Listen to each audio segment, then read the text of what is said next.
Buenos días, compañeros. Nos tocó a nosotros del equipo 1 la teoría psicosexual de Sigmund Freud. Somos de la licenciatura de Psicología del tercer único y los integrantes son Luis Ruiz Yadira y Katia Lisbeth Cruz Villanueva. Bueno, pues nosotros les damos la bienvenida a nuestro trabajo sobre la teoría psicosexual de Sigmund Freud. Somos, pues, como ya lo dijo mi compañera, el equipo 1 y está conformado por Katia y por mí, su servidora. Esperemos que esta exposición pues sea de su agrado y de esta manera podemos entender un poco mejor pues esta teoría.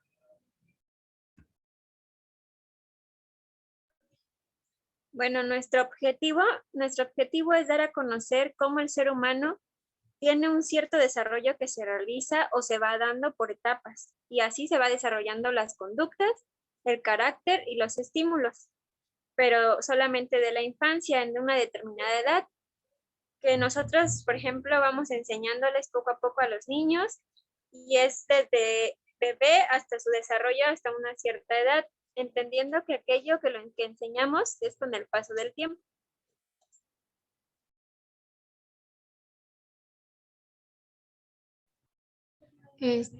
Bueno, pues aquí está la biografía de Sigmund Freud. Él nació el 6 de mayo de 1856 en la localidad de Freiberg, Moravia, ahora llamado Pribor, citada en la República Checa. Él murió en Londres el 23 de septiembre de 1939 a la edad de 83 años. Debido a sus problemas económicos que pues él tenía en su familia, tuvieron que mudarse a Viena en 1860. Ahí Freud, al cumplir pues los 17 años, ingresó a la universidad ya que tenía pues un avanzado conocimiento e entró a estudiar medicina. Durante pues sus años de la universidad, el joven Freud tuvo que enfrentarse a crecimientos de anticinismo, a pesar que intentaron humillarlo pues en la universidad porque él pertenecía a una familia judía. En 1881 terminó su carrera de la medicina y después se dedicó a trabajar bajo la supervisión del neurólogo alemán Theodor Meitner en el Hospital General de Viena, y en 1886 abrió su primera consulta particular.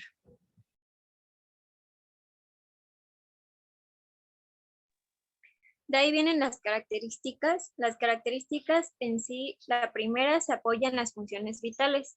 La segunda, la naturaleza es autoerótica. La tercera, sus fines y las fuentes que constituyen las zonas erógenas, que son múltiples. Y la cuarta, que es el objetivo de la satisfacción, es contingente y variable.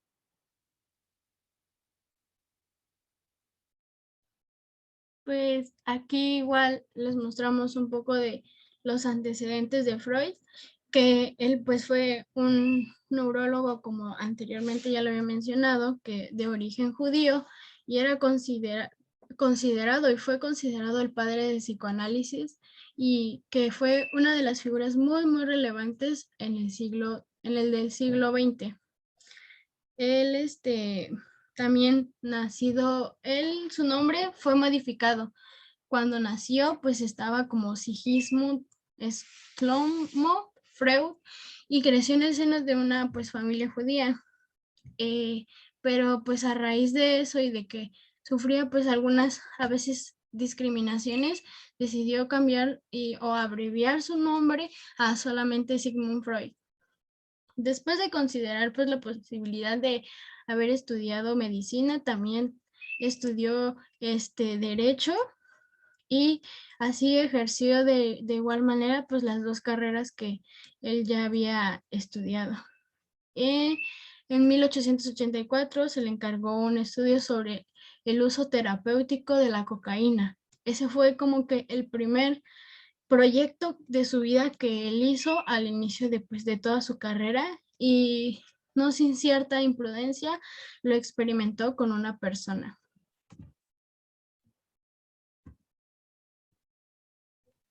De ahí vienen las obras principales.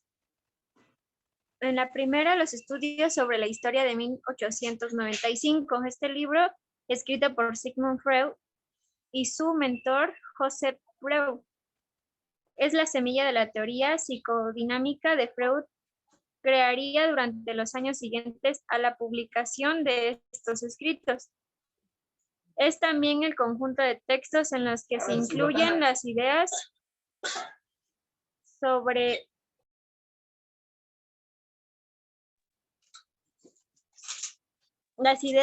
el inconsciente que luego darían la piel a las grandes teorías del psicoanálisis, aunque en esto la temática tiene mayor relación con la psiquiatría y la psicología clínica de finales del siglo. La interpretación de los sueños de 1900, para muchas personas, este es el libro con el que nació el psicoanálisis.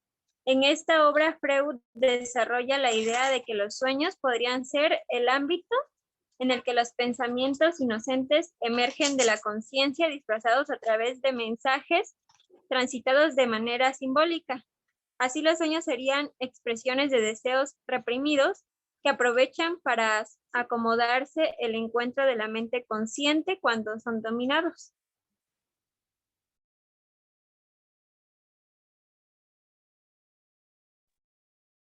En 1901, él creó pues un libro de psicopatología de la vida cotidiana. Esta teoría pues obviamente fue creada por Sigmund Freud. No solo trataba de las causas de los síntomas que las patologías mentales graves se causaban. También él de una forma pues hasta cierto punto yo creo que para que lo podamos comprender, explicaba pues los mecanismos psicológicos que son muy importantes para poder tratar estas patologías mentales graves que pues podían existir en alguna otra persona que pues en ese tiempo para muchos era algo que pues no conocían. También este libro se basó en el psicoanalista que explica que en el modo de ver el funcionamiento de nuestro inconsciente da pie a la aparición de pequeñas inconsistencias en nuestra manera de comportarnos.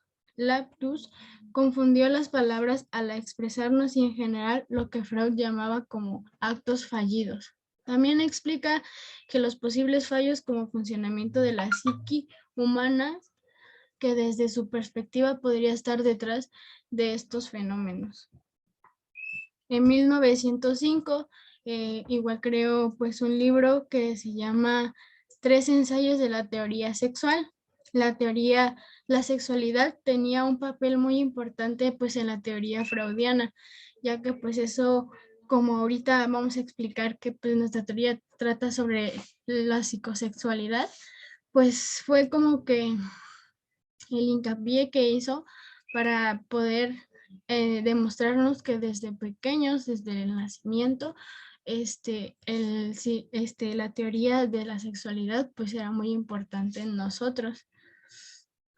En este libro de los más importantes porque le quedan corregidas las ideas que dan de forma de la teoría freudiana sobre la psicosexualidad.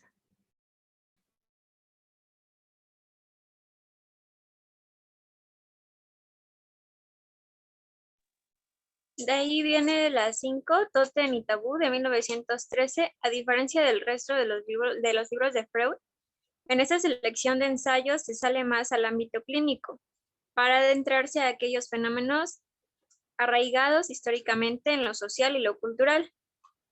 Las conclusiones que se encuentran entre las páginas de esta obra tienen implicaciones sobre temas como la religión, los rituales y hasta incluso la arqueología. El contenido de esta obra es más filosófico y antropológico que el resto de los más libros de Freud.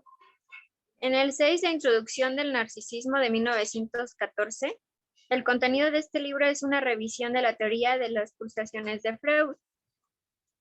En Introducción del narcisismo, Freud explica que el narcisismo forma parte del funcionamiento normal de la psique y que su semilla está presente desde las primeras etapas del desarrollo psicosexual.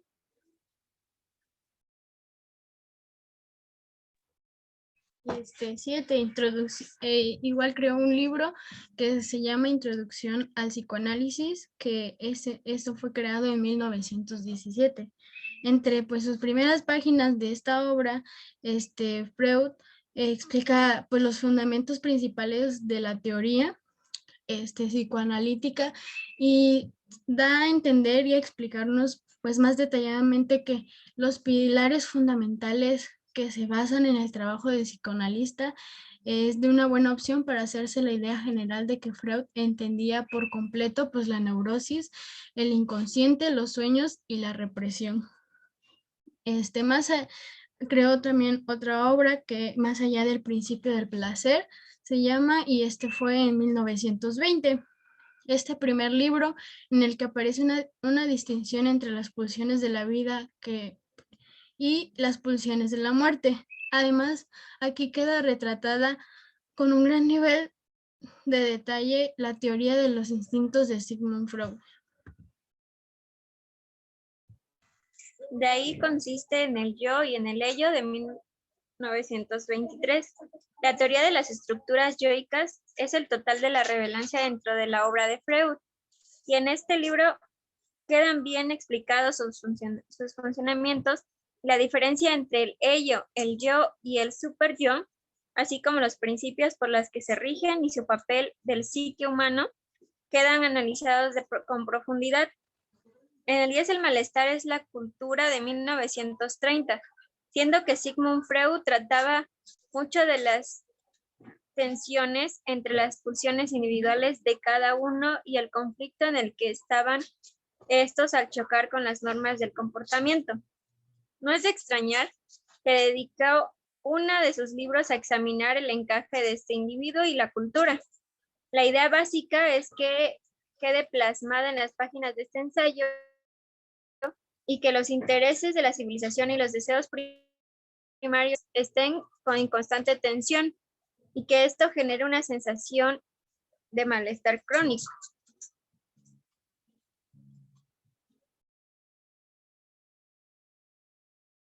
Pues bueno, en esta parte nosotras les vamos a mostrar las etapas de la psicosexual en el desarrollo de la personalidad del ser humano.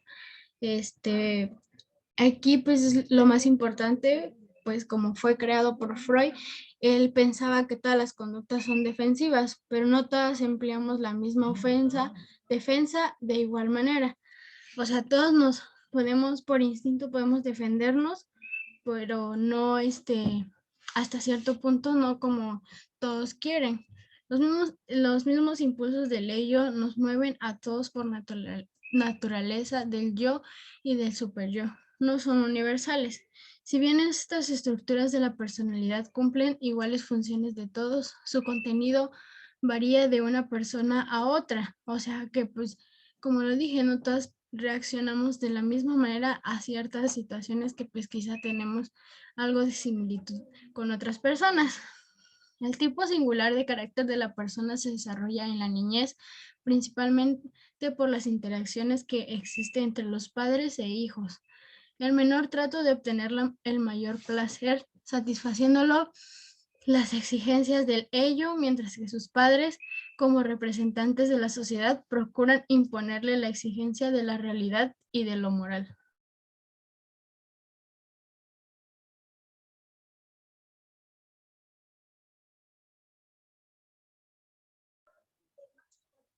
De ahí viene un cuadro, en este cuadro vienen las etapas, las edades y las características. La primera etapa es la etapa oral, es en el nacimiento, donde las características, la boca es la principal zona erógena, el placer se obtiene al succionar una dominación por ello. La segunda, el anal, que es de 1 a 3 años, el adiestramiento en el control del esfínter es realidad externa, que ingiere gráficamente, que se obtiene al defecar, es decir, al ir al baño. De ahí existe la tercera, que es fálica, de 4 a 5 años, que es la fantasía incestuosa, complejo de Edipo, ansiedad, desarrollo del superyo. De ahí viene la latencia, que es la pubertad, adolescencia, una edad adulta, que es el periodo de sublimación del instinto sexual. Y de ahí viene el genital, que es donde entra la etapa de la adolescencia, de la edad adulta, desarrollando la identidad con los papeles sexuales y las relaciones sociales con los adultos.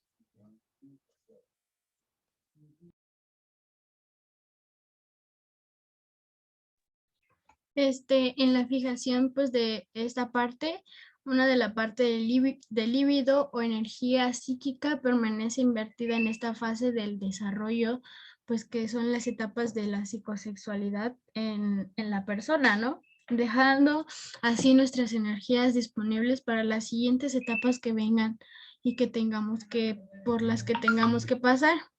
El impulso sexual del infante es central para la teoría psicosexual. Freud escandalizó a sus colegas y al público en general cuando afirmó que los impulsos sexuales motivan a los infantes. Esto pues se dio porque pues él ya había investigado y como anteriormente mi compañera lo mencionó, pues se fue dando en varias etapas en la que no solamente sexual sería pues de tener relaciones o algo así, sino que también a la hora de ir al baño, pues en los bebés, cuando succionan la mamila, cuando llevan la mano a la boca, pues igual esos son impulsos que motivan a la sexualidad, pues en los infantes. Sin embargo, recuerdo que él no definía el sexo en términos estrechos. Pensaba que el pequeño siente el impulso de obtener una forma difusa de placer corporal que se deriva de la boca, el ano y los genitales, como pues ya lo mencioné anteriormente, o sea, las zonas erógenas que definen las etapas del desarrollo durante los primeros 5 años de vida. De ahí está el siguiente cuadro donde vienen las etapas de desarrollo psicosexual de la adolescencia, donde entra la pubertad de 14 años, que es el aislamiento, que ocurre un cambio profundo y acelerado en el aspecto físico del adolescente, que hace que sería un extraño para sí mismo. De ahí entra la etapa 2, la segunda, de 14 a 15 años, que es la orientación incierta hacia la heterosexualidad. A efectos de romper con la dependencia familiar, el joven busca identificarse con personas ajenas. De ahí en la tercera etapa, de 15 a 17 años, en la apertura de la heterosexualidad, la sexualidad es manejada a través de unas conversiones, disquisiciones filosóficas y con fantasías que son evacuadas a través de la masturbación. Y en la cuarta etapa, de los 17 a los 19 años, empieza la consolidación, que hay una definición de la consideración de la identidad, una mayor estabilidad emocional que permite desarrollar sus relaciones a largo plazo.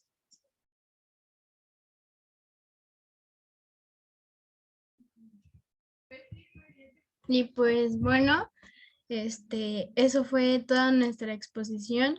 Espero que pues les haya quedado claro, un poco más claro este tema que pues a nosotros el equipo 1 nos tocó exponer y igual de igual manera espero que pues haya sido de su agrado.